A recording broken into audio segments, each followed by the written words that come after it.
राज्य सरकार केंद्र द्वारा निधि रोके जाने का आरोप का जवाब दिया। उन्होंने रेलवे, सड़क परियोजनाओं और केंद्र योजनाओं के आवंटन में कई गुना वृद्धि पर प्रकाश डाला।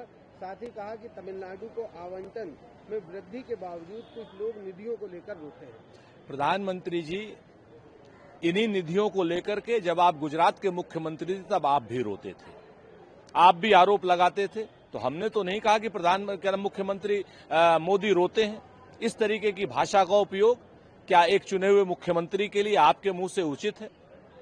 ये तो वही बात हो गई कि आप कहते हैं लोग उन्हें गालियां देते हैं, लेकिन आप लोगों को गालियां दे रहे हैं। किसी को 52 करोड़ की गर्लफ्रेंड कहते हैं, किसी को कांग्रेस की विधवा कहते हैं, किसी को की निधियों को लेकर के रोना कह रहे हैं। स्टालिन जैसे सभ्य शख्स को आप रोना कहते हैं। और रही बात केंद्रीय आवंटन की और केंद्रीय धन की, तो धन किसी के नाना के घर से नहीं आया, ना आपके ना भारतीय जनता पार्टी वालों के। वो देश का है, फेडरल स्ट्रक्चर है। तमिलनाडु ने अपने उम्मीद से ज्यादा आपको प्रत्यक्ष कर दिया है, जीएसटी दिया है, उसका हिस्सा वो मांगते हैं जिसको कि आप 6-6 महीने लटका के रखते हैं। भ्रमित मत कीजिए केंद्रीय योजनाओं में भी, और भ्रमित मत कीजिए केंद्रीय आवंटन में भी। केंद्रीय आवंटन में भारतीय जनता पार्टी की केंद्रीय सरकार राज्य में जहां जहां विरोधियों की सरकारें हैं उनके साथ भेदभाव करती है। ये प्रत्यक्ष प्रमाण के साथ हम कहते हैं। इसके साथ ही भाषा विवाद को लेकर के भी उन्होंने कटाक्ष किया और प्रधानमंत्री नरेंद्र मोदी ने कहा कि तमिलनाडु के नेताओं ने कई पत्र मिलते हैं, लेकिन उनमें किसी पर भी तमिल में उनके हस्ताक्षर नहीं होते हैं। उन्होंने कहा कि उन्हें वास्तव में अपनी भाषा पर गर्व है, तो उन्हें कम से कम अपने नाम तमिल में हस्ताक्षर करने चाहिए। अब प्रधानमंत्री जी अब प्रीचर हो गए हैं। प्रधानमंत्री जी आप भी गुजराती में कर दिया कीजिए।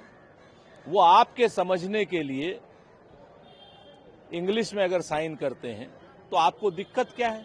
कोई निजी रूप से साइन किस भाषा में कर रहा है, उसमें आपको क्या समस्या है? समस्या आपके दिमाग में है। समस्या भारतीय जनता पार्टी की नीति में, जो भाषा के नाम पर विवाद पैदा करना चाहती है। आप क्षेत्रीय भाषाओं का सम्मान नहीं करना चाहते। हम भी पूछ सकते हैं, आप तमिलनाडु गए थे, तमिल में आपने भाषण क्यों नहीं दिया? आप तो हर जगह के बेटे हो जाते हैं ना, तो आप तमिल में भाषण देते। ये विषय है। विषय ये है कि आम जनता तमिल का सम्मान चाहती है, आम जनता क्षेत्रीय भाषाओं का सम्मान चाहती है। पूरा देश क्षेत्रीय भाषाओं का सम्मान चाहता है। कोई भी राज्य किसी भी भाषा को थोपे जाने का विरोध करता है। संघवाद को मजबूत करना चाहिए, संघवाद को कमजोर मत करिए। देश के फेडरल सिस्टम को कमजोर करेंगे तो देश में एक कमजोरी आएगी। चिंगारी का खेल बुरा होता है प्रधानमंत्री जी। वोट की राजनीति के लिए हिंदू मुसलमान, भाषाई विवाद, इन सब से परहेज आपको रखना चाहिए। लेकिन दुर्भाग्य से आप सिर्फ वोट ही इसी नाम पर लेते हैं।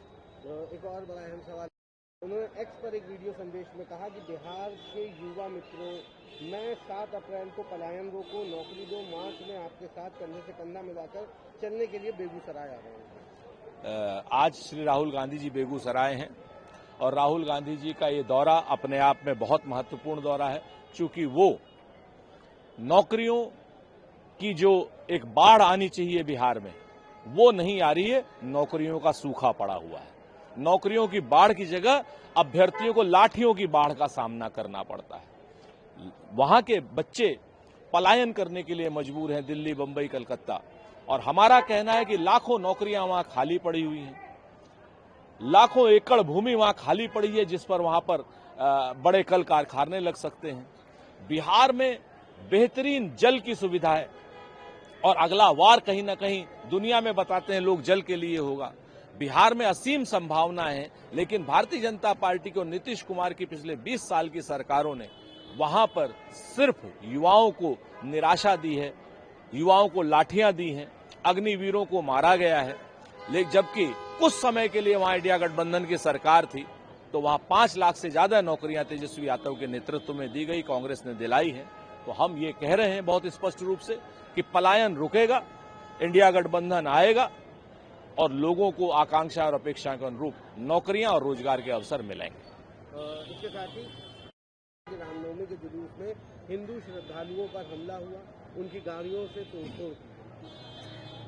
बंगाल हो या उत्तर प्रदेश हो, उत्तर प्रदेश के प्रयागराज में भी भारतीय जनता पार्टी के रामनवमी के जुलूस ले जाने वाले लोग एक मजार पर चढ़ गए। अगर भगवान श्री राम मस्जिद में ही है या मजार में ही है, तो प्रभु श्री राम के मंदिर अयोध्या में क्यों? आप जाइए मस्जिदों में। उसी तरीके से कानून व्यवस्था के खराबी के लिए, लाठी चलाने के लिए, तमाम तरीके के तनाव करने के लिए बंगाल में ये काम भारतीय जनता पार्टी के कार्यकर्ताओं ने किया। रामनवमी के जुलूस को, धार्मिक जुलूस को, आध्यात्मिक जुलूस को, सामाजिक जुलूस को राजनीतिकरण करने का काम भारतीय जनता पार्टी चाहे प्रयागराज हो और चाहे पश्चिम बंगाल हो, दोनों जगह अपनी वोटों की खेती के लिए, सांप्रदायिकता की खेती के लिए और जहर की खेती के लिए इस्तेमाल कर रही है। अपने बच्चों को तो विदेश पढ़ाती है और हम गरीब के बच्चों को वो मस्जिदों में और मजारों में घुसवा करके उनकी जान को जोखिम में डालती है।